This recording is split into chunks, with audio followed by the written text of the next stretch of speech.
Alhamdulillahirabbil alamin. Alhamdulillahilladzi la yukhayyibu man amalah wa la yaruddu man sa'alah wa la yaqta'u man wasalah wa la yakilu man tawakkala alaih wa la yaslubu man syakarah. Segala puji dan syukur kepada Allah Subhanahu wa taala, zat yang gak pernah ngecewain siapapun yang berserah kepadanya. Zat yang gak pernah memutuskan siapapun yang datang kepadanya. Zat yang tidak pernah menolak siapapun yang meminta kepadanya. Dan zat yang gak pernah menyia-nyiakan siapapun yang bersyukur kepadanya. Asyhadu an la ilaha illallah wahdahu la syarikalah wa asyhadu anna Muhammadan abduhu wa rasuluhu la nabiyya ba'dah. Nahmadullaha ta'ala wa huwal mahmud wa huwa lil hamdi ahl. Wa nashkuruhu wa huwal mashkur wa huwa lisyukri ahl. Allahumma salli wa sallim wa barik ala sayyidina Muhammadin wa ala alihi wa sahbihi wa man tabi'ahu ila yaumiddin. Rabbi syrah li sadri wa yassir li amri wa hlul 'uqdatan min lisani yafqahu qawli. Qala Allah ta'ala fil Qur'anil Karim, a'udzu billahi minasy syaithanir rajim. Bismillahirrahmanirrahim. Wal 'asr innal insana lafi khusr illa alladzina amanu wa 'amilus shalihat wa tawasaw bil haqq wa tawasaw bis sabr. Shadaqallahul azim. Teman-teman semuanya, anak muda Kota Pekanbaru, kota yang bertuah karena banyaknya dan orang-orang yang soleh di sini. Mudah-mudahan sebagaimana kota ini diberkahi dengan para ulama dan orang-orang soleh, Allah Subhanahu wa taala juga menambahkan anugerah kepada kota ini, Provinsi Riau, Indonesia, dengan pemuda-pemuda yang taat kepada Allah Subhanahu wa taala. Baik ketaatannya dalam bentuk ibadah maupun ketaatannya dalam bentuk karya-karya yang memiliki manfaat kepada orang lain. Karena ketaatan dalam Islam bukan hanya dalam bentuk ritual ibadah. Sekarang ini saya ngelihat ada semacam sebuah pemahaman yang sifatnya parsial setelah fase hijrah yang sudah kita lalui di Indonesia secara fenomenal. Kita masuk ke era hijrah dalam konsep tren, sehingga hijrah ini bukan lagi menjadi eksklusivitas sebuah kelompok. Hijrah ini bukan jadi sekedar narasi-narasi di atas mimbar, tetapi hijrah 5 tahun terakhir sudah menjadi tren dan lifestyle anak muda. Lalu ketika kita masuk ke dalam fase hijrah, ada satu hal yang mungkin perlu kita upgrade. Salah satunya adalah tentang pemahaman kita setelah kita belajar Islam, setelah kita berhijrah, setelah kita rajin ikut taklim, bahwa sebagian besar dari umat Islam di Indonesia masih melihat Islam itu secara parsial. Arti parsial, ada bagian yang di zoom in terlalu dekat sampai dia mengabaikan bagian-bagian yang lain. Jadi kalau kita nge-zoom in-nya terlalu dekat, akhirnya ada yang ke-crop kan gitu kan ya. Kita lagi selfie rame-rame nih, 10 orang. Pas diedit, terus di zoom in, dideketin. Akhirnya beberapa orang ke-crop, tinggallah 1 orang. Nah inilah yang terjadi tentang Islam kita. Bahwa kita melihat Islam kita tuh terlalu zoom in di satu part, sampai akhirnya kita nggak sengaja nge-crop part-part yang lain tentang Islam yang komprehensif. Tentang Islam yang kalau dalam bahasa ulama syumuliyatul Islam. Betapa komprehensifnya Islam. Nah, karena kita udah melalui fase hijrah selama 5 tahun yang menjadi fenomenal, yang menjadi tren baru, bahkan berkembang dengan sendirinya seperti bola salju. Sekarang kita mencoba untuk mengupgrade kepada fase yang lebih daripada sekedar hijrah. Mulai fase kesadaran terhadap tanggung jawab kita sebagai seorang muslim. Bukan hanya kesadaran kita sebagai seorang hamba, itu udah kita lewati selama 5 tahun terakhir. Kita udah berusaha menjadi hamba yang baik di hadapan Allah. Sekarang kita mencoba untuk menjadi muslim yang baik di antara manusia. Setelah kita berusaha menjadi hamba yang baik di hadapan Allah. Sehingga yang perlu kita zoom out lagi tentang pemahaman Islam kita, apa aja yang masuk dalam kategori kebaikan dan ibadah dalam Islam. Setelah kita zoom out, ternyata ibadah dalam Islam itu bukan sekedar ritual.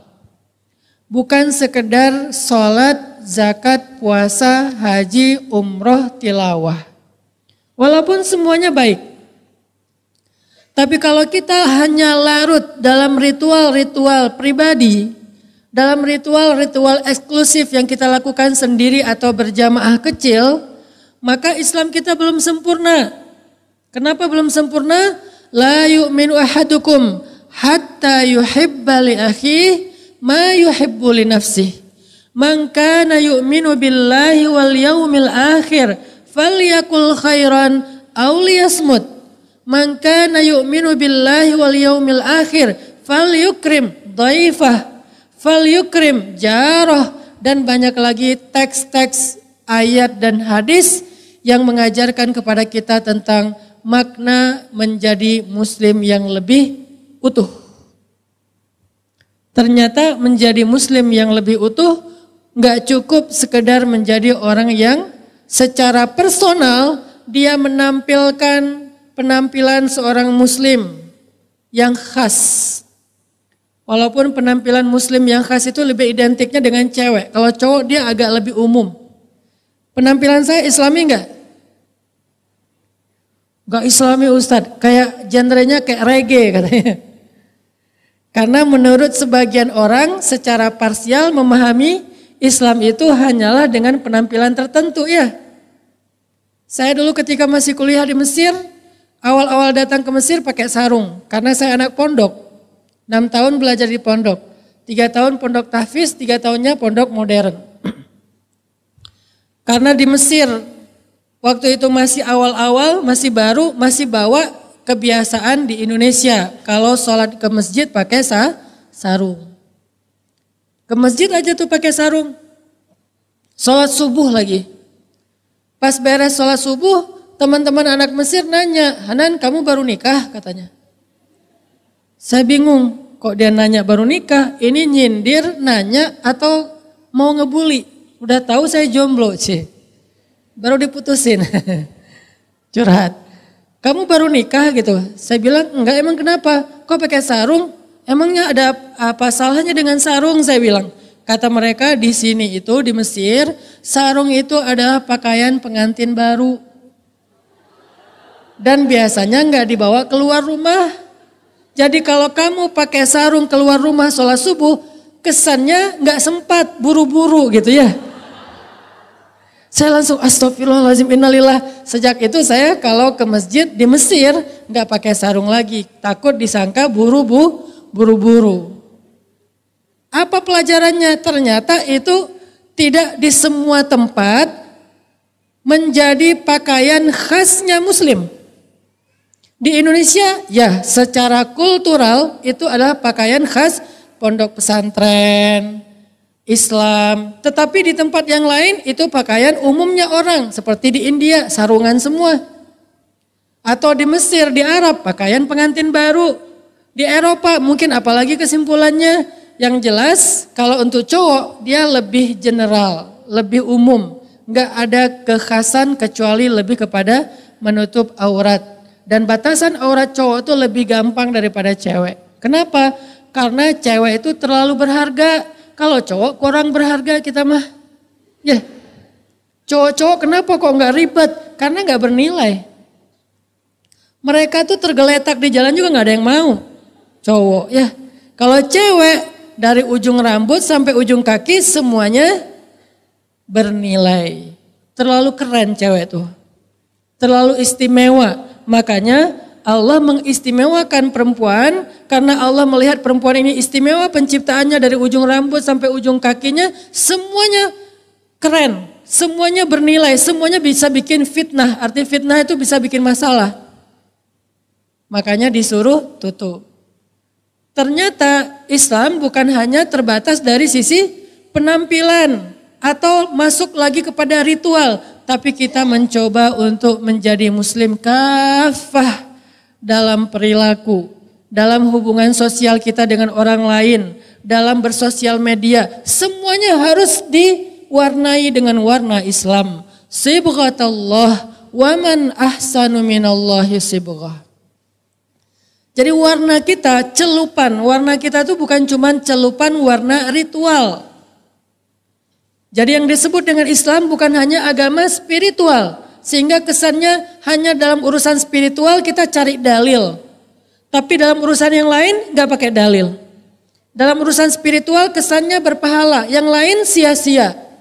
Ini terlalu parsial dalam memandang Islam. Sampai akhirnya kita menganggap Islam itu cuma ibadah. Mulailah muncul polemik dan perdebatan ketika Islam bicara tentang dagang. Muncul polemik dan perdebatan gara-gara orang bicara Islam di dalam bisnis dianggap cinta dunia. Seolah-olah kalau bicara bisnis itu cinta dunia. Seolah-olah orang Islam itu nggak boleh berbisnis, nggak boleh sukses, nggak boleh kaya raya, nggak boleh jadi konglomerat. Kenapa? Karena Islam secara parsial difahami ritual saja. Jadi yang dianggap orang taat hanyalah orang yang rajin ibadah.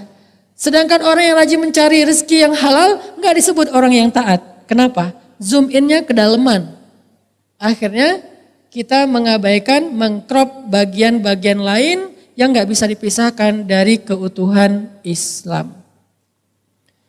Mulai muncul lagi polemik ketika Islam bicara politik. Kesannya kalau udah bicara politik itu berarti apa? Membuat Islam itu tercemar. Soalnya politik kotor. Padahal Nabi itu berpolitik, para sahabat berpolitik. Cuman politik yang santun. Bukan mencela, bukan memfitnah, bukan menyebarkan berita bohong. Muncul polemik. Ustadz mah jangan ngomong politik. Padahal Ustadz itu ngomong Islam. Dan para ulama menuliskan banyak kitab-kitab tentang siasah Islamiyah, politik Islam. Yang lebih banyak mengangkat sisi moralnya. Sisi moralnya yang lebih banyak diangkat. Walaupun sisi sistemnya ada, tapi yang paling besar porsinya sisi moral. Moral seorang pemimpin yang amanah. Bahkan Nabi menyebutkan dari 7 golongan yang dapat naungan Allah di padang mahsyar, nomor 1 itu politikus. Sab'atun. Sab'ah kan? 7 golongan dalam bahasa Arab. Sab'atun yudhilluhumullahu fi dhillih yauma la dhilla illa dhilluh. 7 golongan yang mendapatkan naungan Allah pada hari ketika tidak ada naungan kecuali naungan Allah. Di padang mahsyar. Apa yang nomor 1? Siapa di antara 7 golongan ini? Imamun adil, pemimpin yang adil. Ternyata bicara tentang politik, tapi politiknya diambil angle-nya angle moral. Bukan perdebatan sistem, bukan soal kampanye, bukan soal apa misalnya berita bohong dan segala macam. Yang dilihat moralnya seorang politikus yang kemudian disebut dengan istilah pemimpin. Sehingga ketika Islam bicara politik, Islam bukan lagi ngomongin tentang perdebatan sistemnya, tapi Islam mencoba untuk memberi warna moral di dalam politik itu. Supaya moralitas Islam yang sempurna ini bisa dipraktekkan oleh pemimpin, maka muncullah keadilan di tengah-tengah masyarakat atau bangsa. Itu Islam. Sehingga kalau dia direduksi, dibuang sisi ininya, berarti kita membuang banyak hal yang sangat penting dalam Islam. Sehingga jadilah kehidupan kita itu terombang-ambing.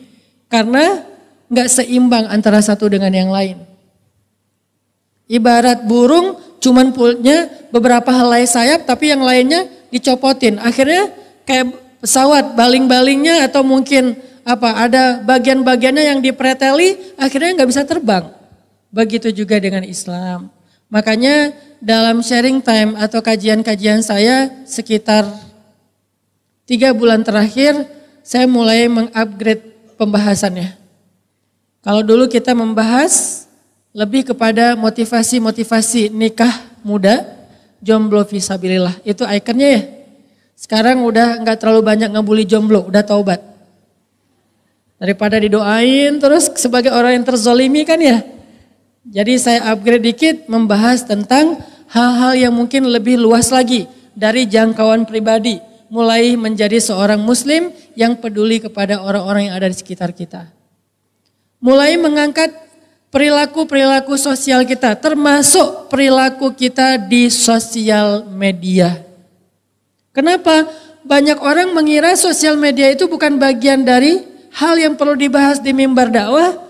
Kenapa kok bisa dianggap sosial media nggak perlu dibahas di mimbar dakwah?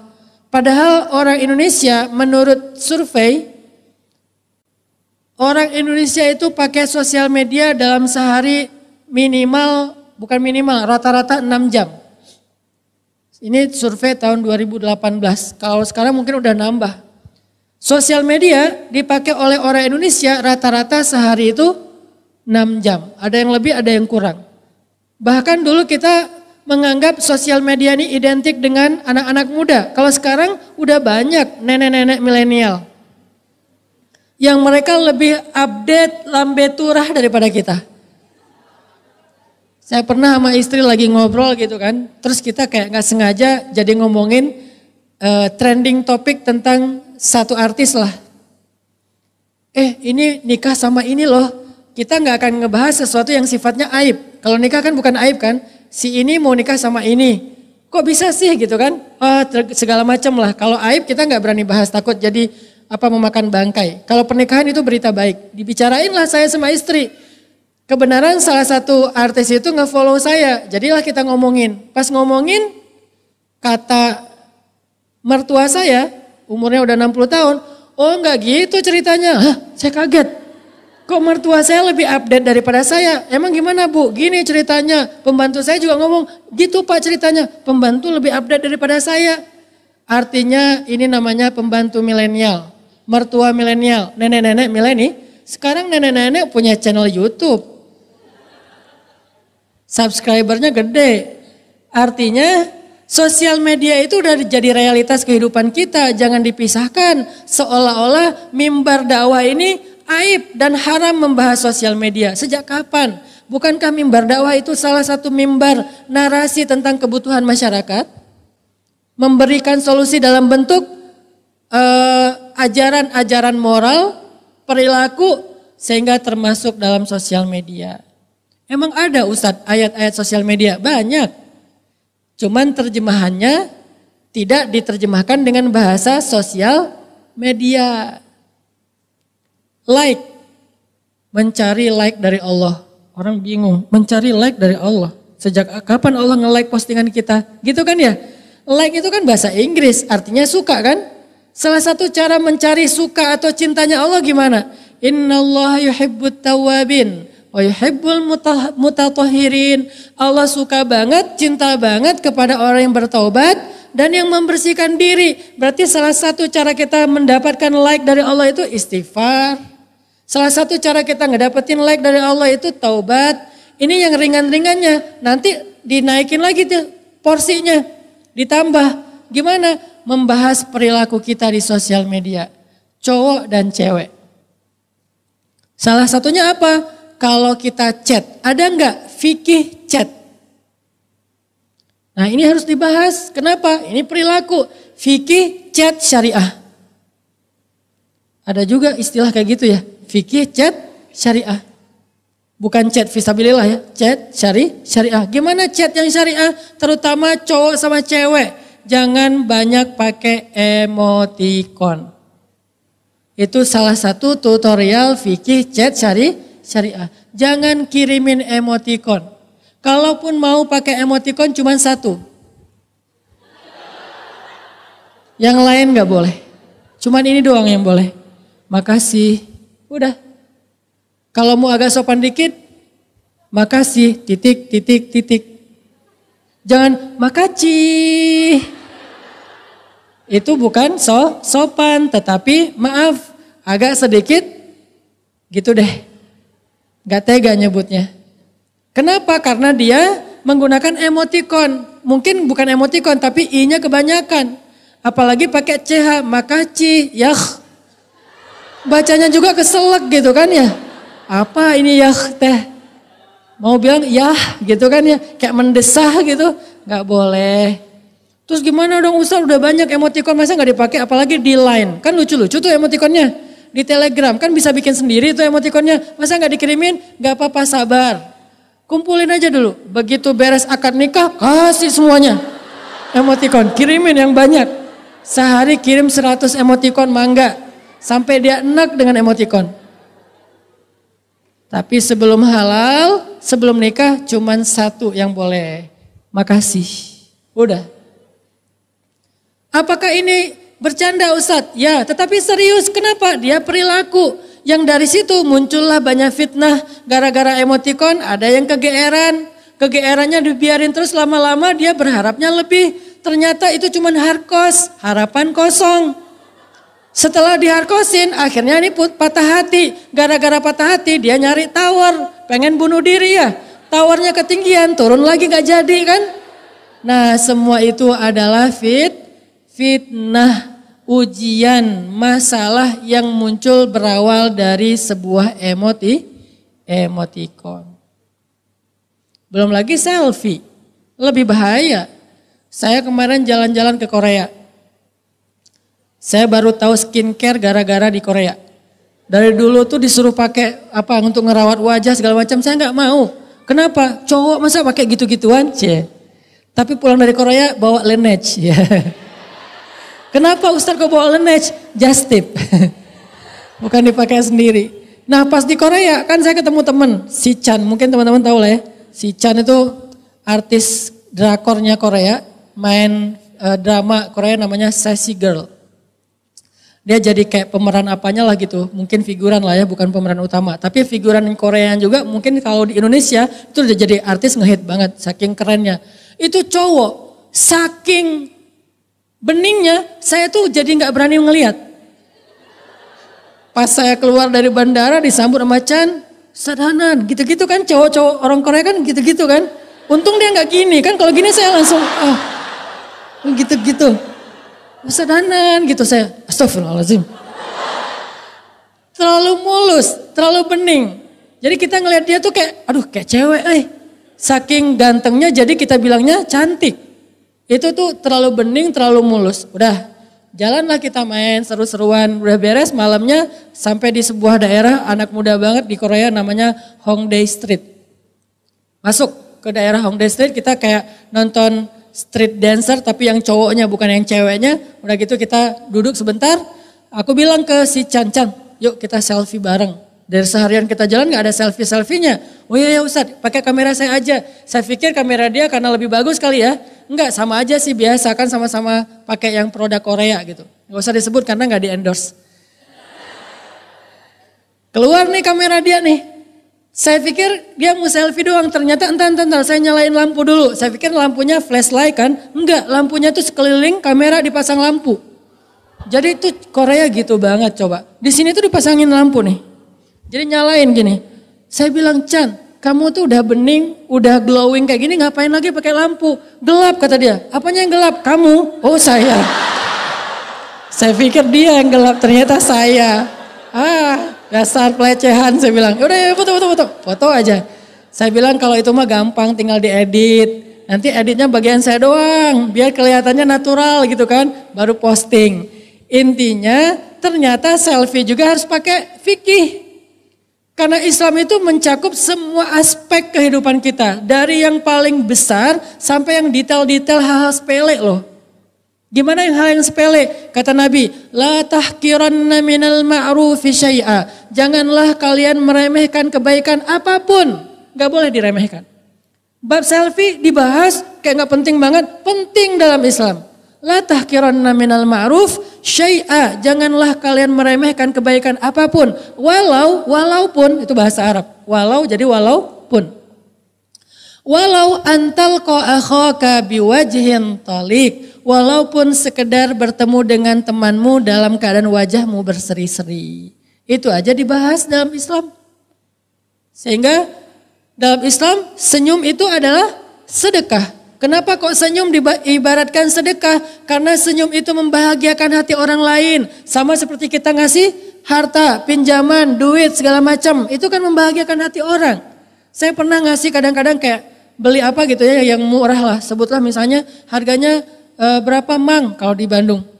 Pernah beli apa tuh kemoceng. Tahu kemoceng? Sapu yang untuk di dalam mobil tuh. Saya cari. Harusnya bisa beli di beberapa tempat yang bagus gitu, yang harganya mungkin 100.000, 200.000. Tapi saya sengaja kayak nyari penjual yang keliling. Datang seorang kakek-kakek, dia kayaknya saya lihat di antara barang-barang yang dijual sama dia, ada yang dari banyak bahan plastik, ada kemoceng. Saya manggil, mang sini mang gitu, datang aja. Ini berapa kemoceng? Oh cuman berapa dia sebut? Sebutlah misalnya 27.000. Ya udah saya kasih aja 50.000, udah gak usah dibalikin. Itu tuh dia saking bahagianya sampai nangis. Saking bahagianya cuman dilebihin 23.000 sampai nangis. Buat dia 23.000 yang dilebihin itu tuh kayak bahagia banget. Kayak anugerah banget sampai dia nangis. Terus nuhunnya berkali-kali, U-nya panjang nuhun. Terus dia kayak mendoakan semoga Bapak begini. Itu tuh luar biasa.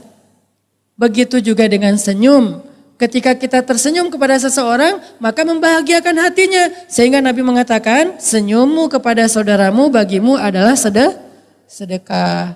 Sampai hal yang sepele-sepele kayak gini dibahas dalam Islam. Sehingga ketika kita bicara tentang selfie, itu bukan masalah sepele. Dalam Islam itu sesuatu yang berharga. Sehingga kalau benar selfie-nya insya Allah menjadi ibadah. Kalau nggak benar menjadi fitnah. Selfie yang gimana yang fitnah Ustadz? Selfie-nya ngedit 3 kali. Pertama pakai make up, touch up dulu. Wah touch up, sekarang ada touch up model baru. Touch up-nya make up-an full tapi hasilnya kayak gak pakai apa-apa tapi dia bagus ya. Apa sih istilahnya? Adalah pokoknya. Lagi ngetren kan? Jadi kayak gak pakai make up. Kalau dulu kan make up-nya kan lipstiknya tebal banget, jarak sekilo kelihatan lipstik doang kan. Kalau sekarang mulai ada yang versi matte, glossy, apa. Terus ada yang terbaru matte dan glossy di mix gitu kan. Pas belanja lipstik. Akhirnya lipstikannya di tangan penuh dengan lipstik. Kok usah tahu kan saya punya istri. Belanja aja. Wah cocok gak ini? Kayaknya kurang deh, ganti lagi. Kayaknya kurang sampai 20 lipstik ada di tangan dia. Terus yang mana dong? Kayaknya bagusan yang di rumah deh, akhirnya gak jadi beli. Artinya dia touch up habis-habisan, blush on segala macam, pakai eyeliner. Eyelinernya itu warna-warni. Dari mulai ujung bawah alis sampai ke bulu mata eyeliner.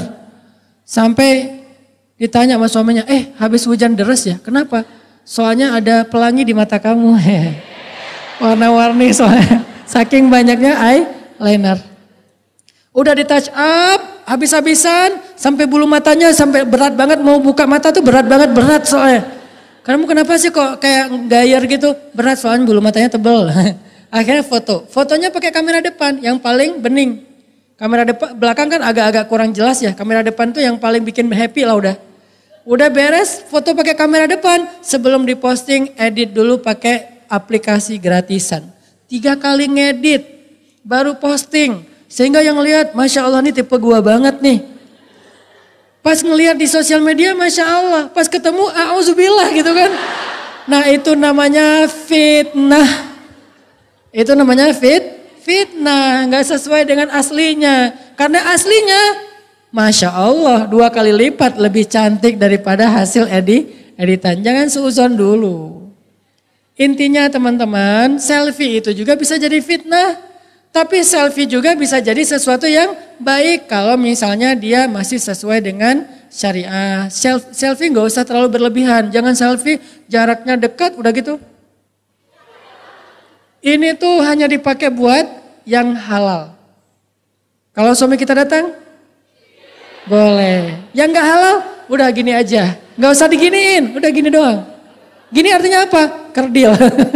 Apaan sih lo misalnya? Orang Arab kalau bilang gini artinya wait, tunggu. Ya Allah, lahzah, lahzah, lahzah. Jadi gini, orang Korea sek. Jadi little love. Jangan, kecuali buat pasangan, untuk anak, untuk keluarga, boleh love. Apalagi yang kadang-kadang udah cadaran, keren kan cadaran, saya respect banget lah sama cadaran, hidup cadar. Jadi cadaran jilbab buat saya sih dua-duanya syariah. Yang mau jilbaban mah enggak, saya mazhabnya mazhab jilbab. Tapi saya menghargai yang cadar. Cuman jangan sampai udah jilbab cadar pun fotonya lebih luar biasa. Wah kelihatan mata doang tapi matanya. Kok kamu ngedip sebelah? Soalnya sebelah mata itu aurat Ustaz. Yang enggak aurat cuma sebelah. Oh dia ngambil mazhab yang aurat itu sebelah. Kenapa gak ditutup aja? Di Mesir itu ada cadaran tuh gini. Kenapa? Sebelah aurat, sebelah enggak. Ada yang cadaran gini. Ada yang cadaran gini. Ada yang cadaran juga buka tutup gitu kan ya. Artinya ini mazhab. Ini tergantung mazhab. Bukan itu yang mau dibahas. Perilakunya. Begitu juga nanti yang lebih ramai lagi masalah foto bareng, bumerang. Kita bumerang yuk, bumerang cewek-cewek kan. Bumerang rame-rame. Standar lah itu gaya bumerang kayak gitu ya. Diri. 1, 2, 3. Jadinya gimana? Jadinya kan gitu kan. Dan itu adalah dance. Ketika diposting yang ngelihatnya cowok itu jadi dance. Emang ada Ustadz ayat bumerang? Ada. Ayat Al-Quran bumerang ada. Ini emang Ustadz emang aneh ini.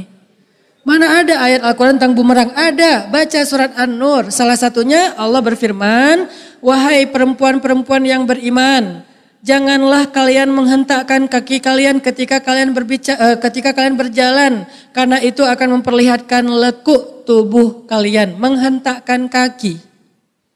Karena itu jadi kayak dance. Ayat itu emang gak menyebutkan istilah bumerang. Karena Al-Quran dia harus relevan dengan setiap zaman sampai hari kiamat. Sehingga istilah yang digunakan itu adalah istilah nilai. Bukan teknis. Bukan nama yang lagi ngetren pada masa itu. Dia bisa berubah nama tetapi nilainya sama. Tentang menghentakkan kaki yang memperlihatkan lekuk tubuh. Jadi dance. Kan risih. Kita dance depan cowok-cowok diliatin like. Terus gimana dong? Kasihan itu ada aplikasi, ada bumerangnya masa gak dipakai? Boleh. Yo bumerang, ya udah duduk. Udah 1, 2, 3. Gitu kan aman ya. Nanti jadinya gimana? Jadi kayak tari saman. Gak apa-apa gini, yang penting jangan udah gini. Entah apa yang merasukimu kan. Makanya jangan sampai seperti itu. Jutaan orang tidak menyadari. Kalau ternyata itu adalah salah. Apalagi ngomong pasti telepon. Teleponnya sama yang lawan jenis. Halo, nggak usah dilembut-lembutin suaranya. Halo, nggak usah. Udah biasa aja kali ngomong mah. Halo, nggak usah. Halo, kamu kenapa? Iya aku lagi sakit. Apa? Di Al-Quran juga dikatakan kalau kalian teleponan jangan dilembut-lembutin suaranya. Emang gitu terjemahannya Ustaz? Ini terjemahan kontemporer. Ayat aslinya, wahai perempuan yang beriman, wahai istri Nabi, janganlah kalian melembut-lembutkan suara kalian ketika kalian berbicara. Karena itu akan menjadi fitnah penyakit di hati laki-laki yang punya penyakit. Ini artinya gara-gara telepon kita dia gak bisa tidur. Tadinya mau nelfon operator gitu ya. Pas angkat telepon, selamat siang. Astagfirullahaladzim, langsung tutup teleponnya. Kenapa? Fitnah. Kita juga gitu, apalagi sama teman. Jangan dilembut-lembutin kayak orang lagi bangun tidur. Halo, gak usah, biasa aja. Ustadz suara saya udah lembut dari sononya. Ya udah, gak usah dikasar-kasarin juga. Halo, gak usah digituin juga sih, biasa aja. Senormal mungkin. Makanya saya tuh sering jadi fitnah. Itu siapa sih ustazah? Kalau bahasnya tentang jomblo-jomblo ustazah. Itu tuh yang katanya sering tentang One Minute Booster. Oh Ustadz Hanan itu mah brewokan, jenggotan kok dibilang ustazah. Karena suaranya Dan nggak dilembut-lembutin. Kalau dilembut-lembutin bahaya. Saya pernah nerima telepon. Terus yang teleponnya cowok. Assalamualaikum. Dia kayak, oh bukan assalamualaikum. Saya yang bilang assalamualaikum. Saya bilang. Dia angkat. Maaf mbak. Mbak tadi mbak tadi pesan makanan. Ya sesuai aplikasi. Ya ada tambahan lagi nggak? Enggak, udah gitu aja. Oh ya makasih ya mbak. Tunggu ya mbak. Kan bete banget kan. Wah gimana nih caranya. Pernah saya lagi kayak hilang suara. Pas muncul lagi bertahap suaranya gede. Itu saya udah happy banget, ya Allah please. Gini aja suara saya jangan dirubah lagi gitu. Jadi pas saya telepon, halo. Oh mas tadi pesan makanan. Ya. Cuma bertahan seminggu. Minggu depan balik lagi. Alhamdulillah. Itu mah takdir Allah lah ya. Yang jelas jangan dilembut-lembutin. Itu ada perilakunya diajarin di Al-Quran. Makanya belajar Islam itu bukan cuma belajar ibadah. Tapi belajar perilaku kita. Belajar bagaimana kita cara menampilkan akhlak dan moral kita kepada orang lain. Termasuk gimana cara kita untuk bersikap. Gimana cara kita memperlakukan orang lain. Gimana cara kita ngerespon orang lain. Termasuk di sosial media. Dibahas semua. Masalah bab dibully sesuai dengan judul kita. Apa judul kita hari ini? Joker. Apa pembahasan tentang joker? Salah satunya tentang dibully, dihina, dicela, dicuekin. Karena kenapa? Menurut joker, penjahat itu adalah orang baik yang disakiti. Itu versi dia. Kalau versi kita, orang baik yang disakiti itu nggak harus jadi joker, nggak harus jadi musuhnya Batman. Karena orang baik yang disakiti, kalau dia paham konsep Islam, dia akan tahu gimana ngeresponnya. Setidaknya yang paling sering dibahas itu, idfa billati hiya ahsan. Balaslah keburukan dengan cara yang lebih baik. Fa idzal ladzi bainaka wa bainahu adawah ka'annahu waliyyun hamim. Tiba-tiba gara-gara balasan yang baik itu kita bisa merubah orang yang memusuhi kita menjadi sahabat yang ngebelain kita. Itu konsep Islam. Sehingga gak jadi joker malah jadi temannya Batman. Kenapa? Karena dia mengubah musuh menjadi orang baik. Nabi Sulaiman, salah satu kehebatan Nabi Sulaiman apa? Menaklukkan jin ya. Sehingga di zaman Nabi Sulaiman, jin itu tunduk sama Nabi Sulaiman. Walaupun gak beriman. Yang tunduk kepada Nabi Sulaiman, jin bukan hanya jin yang beriman. Jin yang gak beriman sekalipun. Kayak Ifrit itu gak beriman. Dia gak masuk agamanya Sulaiman. Tetapi dia tunduk kepada Sulaiman. Apa buktinya? Kalau kita baca kisah sirah Nabi Sulaiman di dalam banyak hadis, salah satunya kisah jin freediver. Karena di zaman Sulaiman ada jin yang tugasnya adalah mengambil mutiara-mutiara di laut lepas. Dan dia ngambil mutiara itu dengan menyelam. Dan dia nggak pakai tabung udara, artinya free dive. Ternyata free diver paling pro itu adalah jin zaman Nabi Sulaiman. Itu nyelamnya dalam banget, ngambil mutiara. Satu hari, ini kisah nyata dalam hadis, free divernya jin pergi ke dapur ketemu sama jin chef. Jadi di zaman Nabi Sulaiman itu profesi jin banyak. Ada chef, ada free diver, ada server, ada apalagi rider, ada apa misalnya arsitek, ada orang sipil. Jadi yang ngerjain bangunan-bangunan tinggi itu jin di zaman Sulaiman. Terus manusia ongkang-ongkang kaki, santai. Pembantu di rumahnya jin, supir jin. Jadi kalau dia mau jalan, jin sini. Jalan. Kalau dia lagi rumahnya kotor, panggilin jin nih bersihin rumah gua, jin. Jin berkhidmat kepada manusia di zaman Sulaiman. Kenapa? Takut sama Nabi Sulaiman. Tapi Nabi Muhammad lebih keren lagi. Nabi Sulaiman udah keren, Nabi Muhammad lebih keren lagi. Kalau Nabi Sulaiman berhasil membuat jin tunduk, tapi kalau Nabi Muhammad berhasil membuat jin masuk Islam. Makanya ini yang kita belajar dari Rasulullah. Bukan hanya mampu menakuti orang lain, bukan hanya mampu membuat orang lain tunduk, bukan hanya mampu menguasai orang lain, tapi bisa enggak menjadikan orang lain itu sebagai teman kita, sahabat kita, bahkan pembela kita. Itu tuh akhlak Nabi banget.